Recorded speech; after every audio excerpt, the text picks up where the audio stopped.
네, 안녕하십니까. 7급 금능 목행용탄지역구 광명환 의원입니다.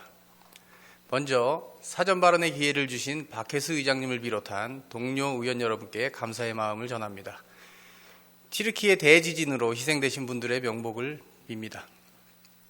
그리고 나날이 오르는 물가 상승과 세금 부담으로 힘드신 충주 시민 여러분께 죄송한 마음을 전하며 사전 발언 시작하겠습니다. 현재 세계는 기후변화로 몸살을 앓고 있습니다.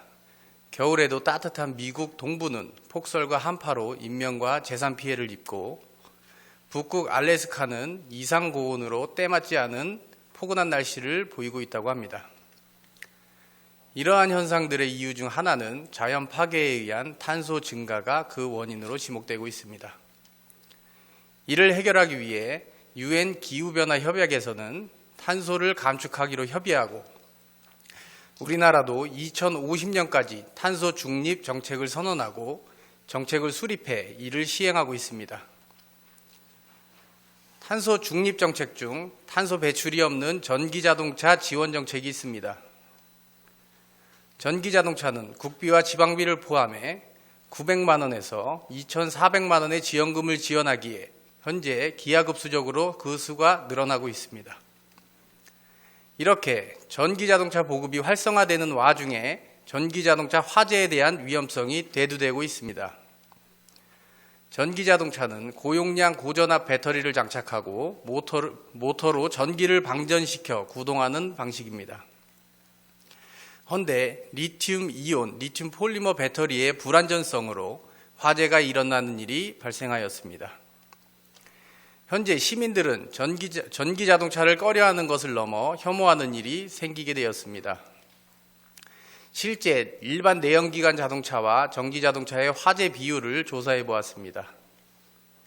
2017년부터 2022년 11월까지 등록된 차량 대비 화재 비율을 국토부와 소방청 자료로 조사해 봤습니다. 2017년부터 2022년 11월까지 등록된 내연기관 차량 수는 186만 8,746대가 등록되었고 이 중 2만 7,883대에서 화재가 발생해 화재 비율은 1.49%였고 전기자동차는 3만 8,338대 중 90건의 화재가 발생하여 화재 비율은 0.025%였습니다. 화재 비율로만 따지면 사실상 전기자동차보다 내연기관 차량에서 약 60배 많은 화재가 있었던 것입니다. 실제 화재 비율은 내연기관 자동차에 비해 현저히 낮은 것을 알 수 있습니다. 하지만 전기차 특성상 화재가 발생하면 초기 진압이 어렵고 대형 화재로 이어진다는 것에는 분명 위험성이 존재합니다. 전기차 화재는 내연기관 자동차의 화재와는 확연히 다른 모습을 보여줍니다. 내연기관 자동차는 화재가 발생하면 주변 소화기 등으로 초기 진압이 가능하지만 전기자동차의 특성상 배터리의 열폭주 현상으로 초기 진압이 거의 불가능하고 순간적으로 1000도가 넘는 온도로 진화 시간이 최대 8시간 정도 소요되기 때문입니다. 네, 그 표를 참고해 주시면 될 것 같습니다. 위 표에서도 확인할 수 있듯이 전기자동차의 화재 진압 시간은 내연기관 차량의 8배 정도 됩니다.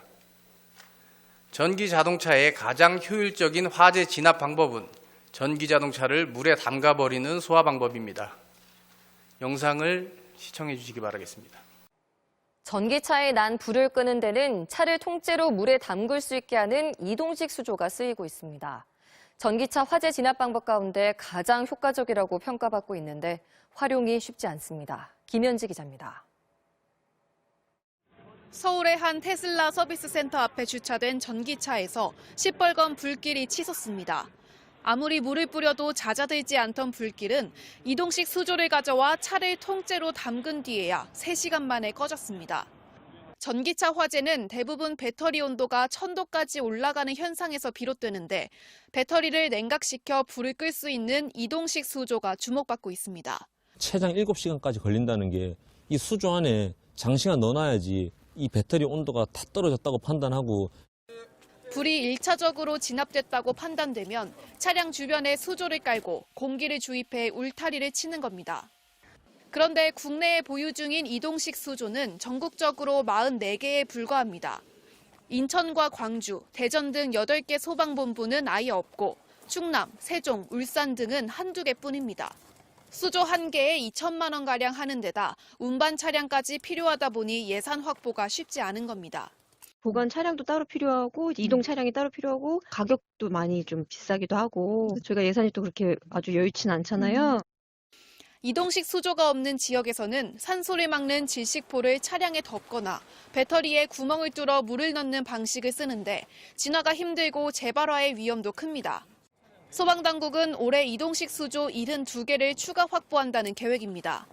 다만 이동식 수조도 경사 지역이나 지하 주차장 등에선 사용이 어렵고 소방관도 많이 투입해야 한다는 게 단점입니다. 이 때문에 차량 개발 과정에서부터 화재 진압을 쉽게 하기 위한 해법을 내놔야 한다는 지적이 계속되고 있습니다. MBC 뉴스 김현지입니다. 네, 영상에서도 확인했다시피 이동식 수조를 설치하고 차량을 물에 담가 배터리의 온도를 낮추는 방법이 가장 효율적인 방법입니다. 이런 상황에서 가장 문제가 되는 곳이 있습니다. 바로 공동주택입니다. 환경 친화적 자동차의 개발 및 보급 촉진에 관한 법률 제11조 2항에서의 내용을 보면 공동주택에서는 자동차 충전 시설 및 전용 주차 구역을 의무적으로 설정하도록 되어 있습니다. 전기차 화재 비율에서도 보셨겠지만 충전 중 주차 중 화재 비율이 높고 가장 문제가 되는 부분은 요즘 공동주택의 아파트 단지 내에 안전과 편의를 위하여 지하 주차장만을 운영하는 곳이 많다는 것입니다. 지하 주차장의 경우 소방차 진입이 어렵고 유독 가스 등이 원활히 배출되지 않아 질식사의 위험도 존재합니다. 화재 시 인명피해와 재산피해가 크다는 단점이 있습니다. 본 의원은 제안합니다. 첫 번째, 공동주택의 전기차 충전 구역을 소방차 진입이 쉬운 장소에 설치될 수 있도록 해당 과에서는 유도해 주시기 바랍니다. 지하 주차장보단 지상 주차장으로 지하 2, 3층보다는 지하 1층으로 단지 입구와 최대한 가까운 곳으로 충전 구역을 설치할 수 있도록 해 주시기 바라겠습니다.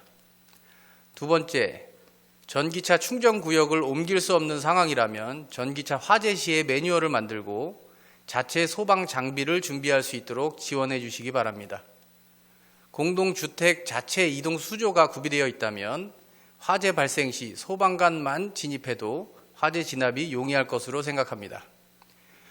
요즘 모 지자체의 공동주택에서는 전기자동차의 아파트 단지 진입을 못하게 하는 곳도 있다고 합니다. 전기자동차의 특성을 파악하고 화재에 대한 매뉴얼을 만들어 시민 여러분들의 불안을 해소한다면 우리 시는 그런 일이 없을 것입니다. 긴 시간 경청해 주셔서 감사합니다.